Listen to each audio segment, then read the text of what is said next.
बिस्मिल्लाहिर्रहमानिर्रहीम। अब जो है हम आप लोग सबकी बहुत ज़्यादा फरमाइश पर जो है ऑर्गेनिक केमिस्ट्री के एमसीक्यूज़ को डिस्कस करने लगे हैं और ये बहुत इंपॉर्टेंट एमसीक्यूज़ है। 1000 multiple choice question in organic chemistry. मैंने ऑर्गेनिक केमिस्ट्री के तकरीबन सारे लेक्चर्स ही अपलोड कर दी है। आप डॉक्टर दीना वज़ीर एकेडमी की प्लेलिस्ट पे जाए, ठीक है, और वहाँ पे ऑर्गेनिक केमिस्ट्री के सारे लेक्चर देखें। उसके बाद फिर ये एमसीक्यूज़ आपके लिए बहुत आसान होंगे।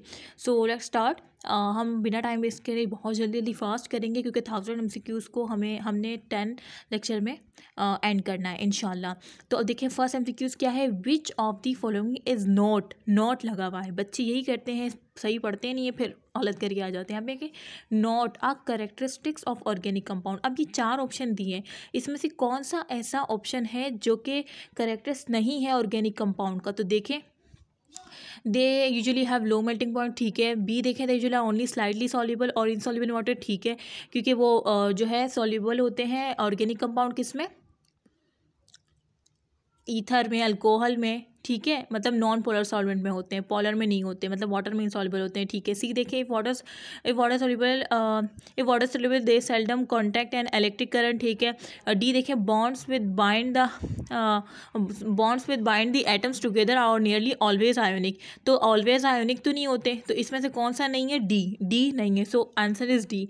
सेकेंड देखें, the element least likely to be found in organic compound. इसमें से बताएं कि कौन सा एलिमेंट है जो कि बहुत ही कम पाया जाता है, least likely to be found in an organic compound. Organic compound में तो ऑक्सीजन तो बहुत ज़्यादा पाया जाता है, ठीक है, सल्फर भी, नाइट्रोजन भी। सिलिकॉन जो है ये बहुत ही लीस्ट क्वांटिटी में पाया जाता है, ये मैंने बायोलॉजी में भी। अब ऑर्गेनिक कंपाउंड जैसे प्रोटीन, लिपिड, कार्बोहाइड्रेट, ये सारे ऑर्गेनिक कंपाउंड है। इसमें आपने क्या देखा, इसमें आपने कार्बन, हाइड्रोजन, ऑक्सीजन, सल्फर को हाई क्वांटिटी में देखा था, लेकिन सिलिकॉन बहुत ही कम क्वांटिटी में पाया जाता है। तो least likely to be found is silicon. Correct option is D. Third option देखिए, one of the major source of organic compound is. अब इसमें से major source of organic compound, ये सारे लेक्चर अपलोड है, ठीक है। इसमें major source of organic compound क्या है बताने की ज़रूरत ही नहीं है, ठीक है। A natural gas, natural gas is a major source, ये एक मेजर सोर्स है ऑर्गेनिक कंपाउंड का, ठीक है। वो अब मैंने आपको बाकायदा डिस्टिलेशन करके बताई थी, वो पढ़ाया था ना, ठीक है। तो नेचुरल गैस। अच्छा, देखिए फोर्थ एमसीक्यूज़ क्या है। Catenation is a property of the carbon atoms which describe its ability to. अब इसमें क्या है, कैटिनेशन क्या होती है, ऑलरेडी मैंने डिस्क्राइब किया हुआ है कि ये कैसी प्रॉपर्टी है ऑफ द कार्बन एटम की जो कि डिस्क्राइब करती है इसकी एबिलिटी। क्या, अब ऑप्शन देखिए, फर्स्ट देखिए, bond with other carbon atom, ये क्या करती है, बॉन्ड करती है विद अदर कार्बन एटम। जी हाँ, सही। कैटिनेशन क्या है, ये एक ऐसी प्रॉपर्टी है जिसमें कार्बन एटम जो है एक दूसरे से क्या करते हैं, दूसरे कार्बन एटम के साथ बाइंड करते रहते हैं, मतलब carbon atom bounds with other carbon atoms, ठीक है, इज कॉल्ड कैटिनेशन। तो कैटिनेशन की डेफिनेशन आपको पता चल गई। अब आपने क्या कर, मैंने आपको कैटिनेशन की डेफिनेशन बता दी कि carbon atom bound with other carbon atom is called catenation. So देखिए, फर्स्ट ऑप्शन है bound with other carbon atoms, so correct option है, और बाकी 3 ऑप्शन नहीं है। अच्छा, फिफ्थ एमसीक्यू देखें, in stable organic compound carbon will always form. आप ये कह रहे हैं कि स्टेबल ऑर्गेनिक कंपाउंड मतलब एक ऑर्गेनिक कंपाउंड, एक अनस्टेबल और स्टेबल नेचर आपने पढ़ा होगा, तो स्टेबल ऑर्गेनिक कंपाउंड की बात हो रही है कि कार्बन विल ऑलवेज फॉर्म, कि कार्बन हमेशा से क्या फॉर्म करते हैं, मतलब स्टेबल ऑर्गेनिक कंपाउंड में कार्बन हमेशा से कितने बॉन्ड फॉर्म करेगा, 2 बॉन्ड फॉर्म करेगा, 4, 3 या 5। तो यह बात याद रखनी है कि जब भी स्टेबल ऑर्गेनिक कंपाउंड की बात की जाए, स्टेबल, ठीक है, तो कार्बन हमेशा से क्या कितने बॉन्ड फॉर्म करेगा, 4 बॉन्ड्स, ठीक है। अच्छा, अब देखिए यहाँ पे आपकी रिवीजन भी होती जा रही है। 6 एमसीक्यूज देखें, carbon carbon double bond consist of. जो कार्बन कार्बन डबल बॉन्ड होते हैं ना, वो किस पे कंसिस्ट करते हैं, आपको वो मैंने आपको बताया था कि कार्बन कार्बन ये सब कुछ जो है मैंने आपको ऑलरेडी डिस्क्राइब किया हुआ है, इसमें कोई भी बताने की बात नहीं है। 7 एमसीक्यूज देखें, एसिटाइलिन है द टोटल, और सॉरी इसका तो हमने वो ही नहीं बताया। देखिए, carbon carbon double bond consist of, एक कार्बन कार्बन के दरमियान में डबल बॉन्ड है, तो आप खुद सोचिए डबल बॉन्ड है मतलब एक जो है सिग्मा बॉन्ड होगा, दूसरा पाई बॉन्ड होगा, ठीक है। अगर कहते हैं कार्बन कार्बन ट्रिपल बॉन्ड, तो फिर क्या होता है, एक सिग्मा होता है, 2 पाई बॉन्ड होते, तो ये तो बिल्कुल बच्चों वाला है, वो 10 क्लास का बच्चा भी बता देगा। अगर मैं उससे बोलूँ कि कार्बन कार्बन के बाद ट्रिपल बॉन्ड है, बताओ कितने पाए और कितने सिग्मा बॉन्ड है, वो बोलेगा मैम एक सिग्मा है 2 पाए। अगर मैं बोलूँ कार्बन कार्बन डबल बॉन्ड है तो बताओ, बोलेगा मैम एक सिग्मा है 1 पाए है। तो इसमें देखें 1 सिग्मा 1 पाए, correct option is A. Double bond की बात हो रही है, अगर ट्रिपल की बात होती तो फिर क्या आता, अगर ट्रिपल की बात होती, अभी मैंने बताया अगर ट्रिपल की बात होती तो 1 सिग्मा 2 पाए, मतलब सी ऑप्शन तब होता है। यहाँ पे डबल है तो ए ऑप्शन होगा। तो इसमें तो मतलब बच्चों वाली बिल्कुल एमसीक्यूज है और ऐसे ही आते हैं और बच्चे फिर वहाँ पे कंफ्यूज हो जाते हैं क्योंकि वो सही से पढ़ते ही नहीं है। Acetylene has a total of, अब एसिटाइलिन क्या है एसिटाइलिन आपने पढ़ा है, एसिटाइलिन में क्या होता है?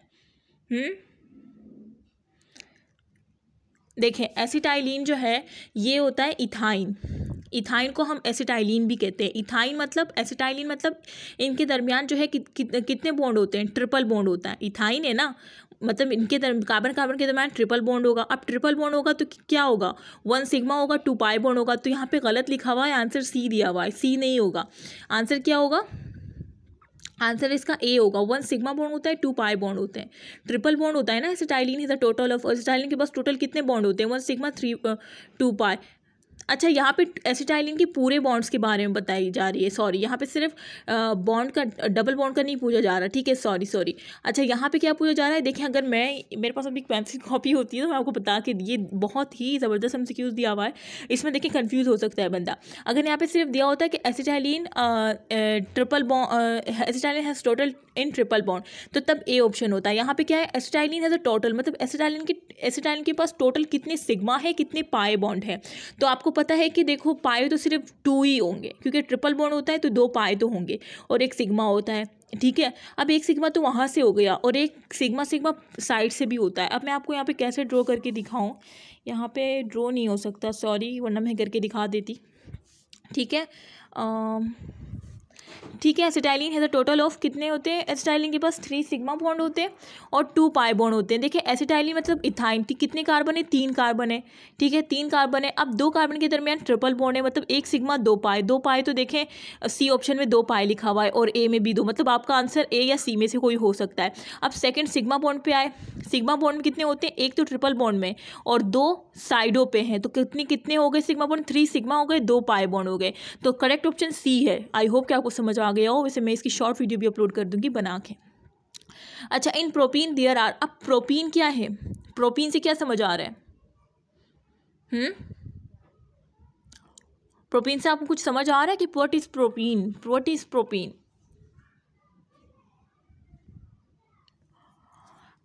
प्रोटीन 3 कार्बन होते हैं, ठीक है। अब प्रोटीन में क्या होता है कि इसमें है हमारे पास protein there are 8 sigma bond and 1 pi bond. देखिए ये आपको स्ट्रक्चर ड्रॉ करना होगा, प्रोटीन का आपने बनाया, ठीक है। अब प्रोटीन में क्या है, 2 डबल बॉन्ड है, मतलब 1 पाई बॉन्ड होगा। अब 1 पाई बॉन्ड तो होना ही होना है क्योंकि प्रोटीन में डबल बॉन्ड होता है, ठीक है, तो 1 पाई बॉन्ड तो होगा। अब ए ऑप्शन आपको सही लग रहा है क्योंकि बाकी में सब 2 पाई और 3 पाई पता नहीं क्या दिया है, तो correct option is A 1 pi bond. और बाकी 8 सिग्मा बॉन्ड किस तरह से आए, अब आप खुद सोचें कि इसमें जो है अगर आपको 8 सिग्मा बॉन्ड ना भी काउंट करें तो बस आप 1 पाई बॉन्ड देखें कि भाई 1 पाई बॉन्ड है तो इसका मतलब ए ही हो सकता है। 8 सिग्मा बॉन्ड आपने किस तरह से काउंट करने, एक तो प्रोटीन में 2 साइड पे होते हैं, वैसे ये 8 सिग्मा बॉन्ड जो है 8 नहीं होते हैं, 3 सिग्मा बॉन्ड होंगे, ठीक है। यहाँ पे गलत लिखा हुआ है लेकिन कोई दूसरा हमें ऑप्शन भी नहीं मिल रहा, तो ए ऑप्शन होगा।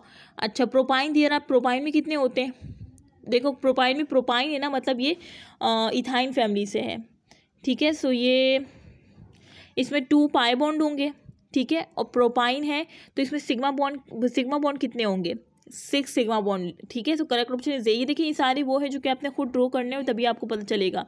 अच्छा 1 ब्यूट 3 आइन हैज़, अब ये कह रहे 1 ब्यूट 3 आइन, ठीक है, मतलब क्या है 1 ब्यूट और 3 आइन, इसमें क्या है 3 आइन मतलब 3 डबल बॉन्ड है, तो इसका करेक्ट ऑप्शन क्या होगा 3 पाई बॉन्ड। 3 पाई बॉन्ड क्यों कह रहे हैं कि एक तो इथाइन फैमिली में 2 पाई बॉन्ड है और एक ईन फैमिली में एक 1 पाई बॉन्ड है, तो टोटल कितने बॉन्ड हो गए 3 पाई बॉन्ड हो गए, ठीक है। So correct option is B. अब 7 सिग्मा बॉन्ड किस तरह से ये आपने काउंट करने, देखिए मैं आपको पाई बॉन्ड बता रही हूँ, आपको करेक्ट ऑप्शन की तरफ लेके जा रही हूँ कि यहाँ पे मैं अगर लिख सकती तो मैं आपको लिख के ड्रॉ करके बता देती, ठीक है। Compound in which carbon use only 3 hybrid orbital for bond formation, तो ये तो बहुत ही ईजी है, देखें CP3, तो correct option is A. Compound which carbon uses CP3 hybrid orbital for bond formation, अब इसमें बताया मुझे, आप खुद बताएं 12 का आंसर क्या होगा कि कंपाउंड जिसमें CP3 हाइब्रिड ऑर्बिटल होंगे वो बॉन्ड फॉर्मेशन, जैसे यहाँ पे आपने ए देखा तो इसका ऑप्शन क्या होगा, आप क्या समझते हैं, 13 पर है, इसका ऑप्शन डी होगा ना, देखिए बाकी में तो सब डबल डबल बॉन्ड है, तो डी। अच्छा, when the carbon atom is sp2 hybrid in a compound it is bounded to, अब ये कह रहे हैं कि अगर sp2 हाइब्रिडाइज है कंपाउंड जो है वो sp2 हाइब्रिडाइज है, तो आपको पता है इसमें तो मतलब बिल्कुल बच्चों वाली बात है कि 3 अदर एटम से वो बाउंड हुआ होगा, अगर sp2 हाइब्रिडाइजेशन है तो 3 अदर एटम से हुआ होगा, ठीक है। अच्छा, compound which carbon use only sp2 hybrid orbital for bond formation, अब ये कह रहे हैं कि अगर कंपाउंड है, अगर वो सिर्फ sp2 hybrid orbital for bond formation, तो इसमें से कौन सा होगा, ए नहीं हो सकता, बी नहीं हो सकता, सी हो सकता है, ठीक है, तो C correct option. Which of the following is a planar molecule, इसमें कौन सा जो है प्लेनर मॉलिक्यूल है, ठीक है, तो प्लेनर मॉलिक्यूल कौन सा है, देखो एसीटोन तो नहीं हो सकता, फॉर्मिक एसिड भी नहीं हो सकता, एसिटिक एसिड भी नहीं हो सकता, ये तीनों तो नहीं हो सकते ना, तो फॉर्मेल्डिहाइड क्या है, एक प्लेनर मॉलिक्यूल है, बिल्कुल प्लेन में होता है, ठीक है, इसकी कोई शाख नहीं निकली हुई होती। तो अब आगे देखें, करेक्ट ऑप्शन इज ए हो गया उसका, formaldehyde. Which what is the bond angle between the hybrid orbital in methane, अभी कह रहे हैं क्या बॉन्ड एंगल होता है हाइब्रिड ऑर्बिटल इन मीथेन, मीथेन का आपको पता है कि क्या बॉन्ड एंगल होता है, 109.5, ये तो बताने की ज़रूरत ही नहीं है ठीक है, आपको याद होना चाहिए ये बॉन्ड एंगल, हाइब्रिड ऑर्बिटल इन मीथेन मतलब ये sp3 हाइब्रिड ऑर्बिटल है, ठीक है, जिसका एंगल क्या होता है 109.5 होता है, और sp2 का क्या होता है 120 होता है, sp का 180 होता है, ठीक है, सब बता दिया मैंने। HHC bond angle in ethane, अब ये कह रहे हैं HHC बॉन्ड एंगल बताएं इथेन में, तो आप खुद देखें इसमें, देखें क्या होगा HHC bond angle ethane family, तो इसमें sp3 होगा ना, देखिए कोई डबल बॉन्ड नहीं, sp3 हाइब्रिड होगा, और इसका मतलब बॉन्ड एंगल क्या होना चाहिए फिर, अभी मैंने बताया 109.5 होगा ना, तो बी।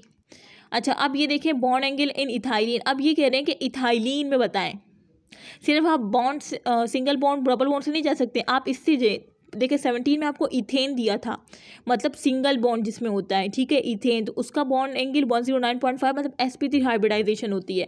अब यहाँ पे इथाइलिन दे दिया, इथाइलिन मतलब कौन सी हाइब्रिडाइजेशन होगी, इसमें होगी sp2 हाइब्रिडाइजेशन, इथाइलिन है, इथाइलिन मतलब डबल बॉन्ड होता है, तो इसमें sp2 हाइब्रिडाइजेशन होगी, और एंगल कितना होगा 120, अभी मैंने ऊपर आपको बताया था कि 120 sp2 का होता है और sp का 180 होता है, ठीक है। अब what is the bond angle of carbon carbon double bond, अब ये कह रहे बॉन्ड लेंथ बताए, कार्बन कार्बन डबल बॉन्ड के दरमियान बॉन्ड लेंथ बताए, फर्स्ट है 1.20 एंगस्ट्रॉम, 1.34 एंगस्ट्रॉम, 1.54 और 1.68, तो इसमें से करेक्ट ऑप्शन आपको क्या लग रहा है, बी होगा 1.34 एंगस्ट्रॉम। ये भी आपने याद रखनी है, ये वैल्यूज़ आपको बुक में मिल जाएंगी, मैं आपको एक शॉर्ट रिव्यू भी दे दूंगी कि आपने क्या क्या याद रखना है, ठीक है, ऑलरेडी लेक्चर्स बहुत डिटेल में आपको मिल जाएंगे प्लेलिस्ट से। अच्छा, what is the bond length, bond length carbon carbon double bond के दरमियान आपने याद रखनी है, ठीक है, कार्बन कार्बन सिंगल बॉन्ड के दरमियान बॉन्ड लेंथ कितनी होती है, कार्बन कार्बन ट्रिपल बॉन्ड के दरमियान बॉन्ड लेंथ, सब कुछ आपने याद रखना है। यहाँ पे carbon carbon double bond already मैं बता चुकी हूँ 1.34 एंगस्ट्रॉम, तो ये आपको पता होना चाहिए। अच्छा, उसके बाद देखें the carbon carbon bond length in rank of increasing bond length is, अब ये कह रहे हैं कि आप हमें बताएं कार्बन कार्बन की जो बॉन्ड लेंथ होती है ना वो किस रैंक में इंक्रीज करती रहती है बॉन्ड लेंथ, तो बॉन्ड लेंथ किस रैंक में इंक्रीज करती है, ट्रिपल होता है पहले, फिर डबल होता है, फिर सिंगल होता है, तो ये आपको पता होना चाहिए, पहले ट्रिपल फिर डबल फिर सिंगल। इंक्रीजिंग का बता रही हूँ, इंक्रीजिंग बॉन्ड लेंथ, डिक्रीजिंग होगा तो ये उलट हो जाएगा, सिंगल डबल ट्रिपल हो जाएगा, यहाँ पे क्या है इंक्रीजिंग, तो triple double single, correct option is A. अब 21 देखिए, which of the following is the correct order of bond length, इसमें correct order of bond length क्या होगा, अभी मैंने आपको बताया सिंपल, ये देखा 20 और 21, ये पीडीएफ बहुत इंपॉर्टेंट है, इसमें एक ही एमसीक्यूज को डिफरेंट एंगल से बताया हुआ है, इससे ना आपका माइंड बिल्कुल खुलेगा, आपको पता चलेगा कि किस तरह से वो आपको घुमा सकते हैं, और ये बॉम्ब के एमसीक्यूज़ है, और बॉम्ब की एकेडमी को मैं बहुत ज़्यादा प्रेफर करती हूँ कि आप लोग अगर स्वाद में रहते हैं तो बॉम्ब की एकेडमी को लाजमी ज्वाइन करें। अच्छा, अभी the correct order of bond, अब इसमें देखिए बॉन्ड लिंक करेक्ट क्या होगा, अभी मैंने आपको बताया कि ट्रिपल होता है, फिर डबल, फिर सिंगल, तो देखें इसमें करेक्ट ऑप्शन क्या होगा, ए होगा ना। अब ये देखें ये जो वो एरो लगा है मतलब ट्रिपल ज़्यादा है, फिर डबल है, फिर सबसे कम सिंगल है, तो ए होगा। विच of the following is hydrocarbon has the shortest carbon carbon bond length, अब इसमें बताएं कौन सा जो है जिसमें शॉर्टेस्ट बॉन्ड लेंथ होती है, तो शॉर्टेस्ट सब में शॉर्टेस्ट किस में होती है, सी, इसी में होगी ना शॉर्टेस्ट बॉन्ड लेंथ, सबसे छोटी इसी की बॉन्ड लेंथ होती है, क्योंकि ट्रिपल बॉन्ड होगा, बहुत तेज़ी से अट्रैक्शन होगी तो बॉन्ड लेंथ कम हो जाएगी। ठीक है, बॉन्ड लेंथ कम हो जाएगी ना।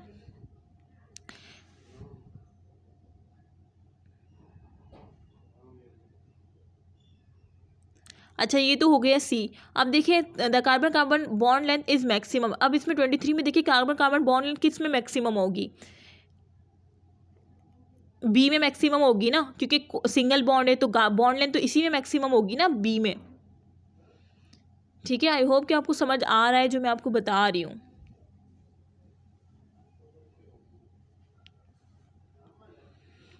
अच्छा, what is the hybridization of the carbon atom number 1 2 respectively in the following structure. अब इसमें देखिए 1 और 2 पे देखिए कि क्या हाइब्रिडाइजेशन हो सकती है।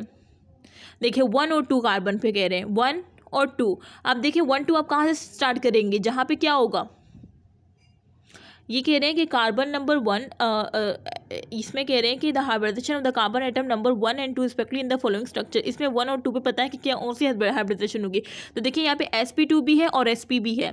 देखिए डबल बॉन्ड है तो sp2 होगी, और ट्रिपल बॉन्ड आ रहा है तो sp होगी। तो करेक्ट ऑप्शन sp2 sp होगा, क्योंकि इसमें sp2 है और sp हाइब्रिडाइजेशन दोनों दी हुई है। तो इसमें sp2 और sp करेक्ट ऑप्शन यही है। ठीक है, डी। sp3 तो हो ही नहीं सकता। ठीक है, अब आ जाते हैं आगे।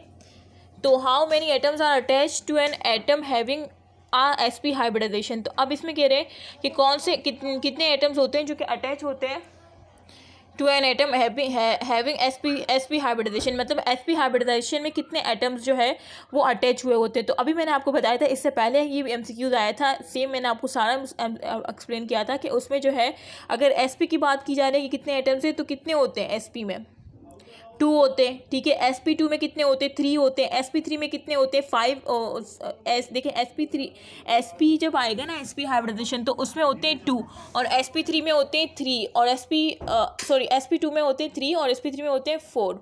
ठीक है, विच स्टेटमेंट इज ट्रू, कौन सा स्टेटमेंट जो है ट्रू होगा इसमें आप पढ़े, resonance hybrid are inherently unstable, resonance hybrid are more stable than any individual resonance form, resonance hybrid are average of all resonance form resemble the less stable forms। देखें ये तीनों ऑप्शन तो बिल्कुल इनएक्यूरेट है। Resonance hybrid are average of all resonance form resembling the most stable form. तो correct option is D. अगर आपने वो रेजोनेंस का पढ़ा होगा तो तभी आप इसका आंसर दे सकते हैं। ठीक है, अब देखें resonance structure for molecule have 27 MCQs देखें। तो इसमें क्या होगा, resonance structure of a molecule have same arrangement of atom, different arrangement of atom, same number of paired electron, different number of paired electron. तो इसका देखें सेम नंबर भी हो सकता है और same number of paired electron भी हो सकते हैं। ठीक है, सो इसका ए और सी होगा। विच of the following compound have planar molecule. अब इसमें कौन सा का प्लेनर मॉलिक्यूल होगा। तो प्लेनर मॉलिक्यूल देखे मैंने अभी इससे पहले ये MCQs आया था, फॉर्मल्डिहाइड में प्लेनर होता है और 1,3-ब्यूटाडाइन में भी प्लेनर होगा। ठीक है, देखिए डाइथाइल ईथर में प्लेनर नहीं हो सकता, इथाइल अल्कोहल में प्लेनर नहीं हो सकता क्योंकि अल्कोहल ग्रुप लगा होगा तो प्लेनर तो हो ही नहीं सकता। फॉर्मल्डिहाइड 1,3-ब्यूटाडाइन में प्लेनर होगी। प्लेनर मतलब कोई शाख नहीं निकली होगी। ठीक है, स्ट्रेट होंगे बिल्कुल। Which the following compound will show dipole moment. तो ये डायपोल मोमेंट जिसने पढ़ा होगा वही बता सकता है, मतलब वही करेक्ट ऑप्शन मार्क करेगा। तो सेज 1 2 डाइक्लोरो इथाइलिन और अल्फा डाइक्लोरो बेंजीन, और क्या है ट्रांस 1 2 डाइक्लोरो इथाइलिन, नहीं कहे तो नहीं हो सकता। पैरा डाइक्लोरो बेंजीन ये भी नहीं हो सकता। सो ए एंड बी। ठीक है, तो डायपोल मोमेंट देख ले, आपको समझ आ जाएगा। देखिए कुछ MCQs ऐसे होते हैं जो कि समझाने की नीड नहीं होती, वो आपने कॉन्सेप्ट लेना होगा। Which molecule has non zero dipole. ये हम सही सीक्वेंस पे जा रहे हैं, हमने ये कर लिया फिर यहाँ है। ठीक है, हाँ सही सीक्वेंस है। अच्छा, ये लास्ट MCQs है। इंशाल्लाह 30 MCQs हमने ये 18 मिनट की वीडियो में डिस्कस कर लिए हैं। इंशाल्लाह नेक्स्ट देखेंगे which molecule has a non zero dipole. अब इसमें ये डायपोल मोमेंट का टॉपिक ज़रूर पढ़ लीजिएगा। इसमें कह रहे हैं नॉन जीरो डायपोल मोमेंट कौन सा होगा, तो डी। अब ये क्यों होगा नॉन जीरो डायपोल मोमेंट, तो ये आप वो लेक्चर देखेंगे तभी आपको पता चलेगा। तो अभी हम इसमें 30 MCQs को डिस्कस करते हैं। इंशाल्लाह नेक्स्ट जो है हम नेक्स्ट 30 MCQs नेक्स्ट वीडियो में डिस्कस करेंगे। तब तक के लिए अल्लाह हाफ़िज़। और अगर आपने इस चैनल को सब्सक्राइब नहीं किया तो सब्सक्राइब करें, अपने फ्रेंड्स के साथ शेयर करें, क्योंकि हम जो है टेस्ट सीरीज़ को भी स्टार्ट करने वाले हैं, विद लेक्चर प्रोवाइड करूँगी, ठीक है। सो आप लोग ग्रुप भी ज्वाइन कर लें, मैं इस वीडियो के डिस्क्रिप्शन में भी वो ग्रुप लिंक दे दूँगी। बाकी कम्युनिटी पेज पे जाएँ, वहाँ पे आपको सारी जो है टेस्ट सीरीज़ के बारे में इंफॉर्मेशन मिल जाएगी। सो आई होप कि आपको ये लेक्चर अच्छा लगा हो। तो अगर आपको ये अच्छा लगा है तो काइंडली कमेंट करके बताइएगा, then I will proceed further, otherwise not, ठीक है। अदरवाइज़ मैं प्रोसीड नहीं करूँगी कि मेरे पास और भी बहुत से कंटेंट है जिस पे मुझे वीडियोज़ बनानी होती है। सो अल्लाह हाफ़िज़।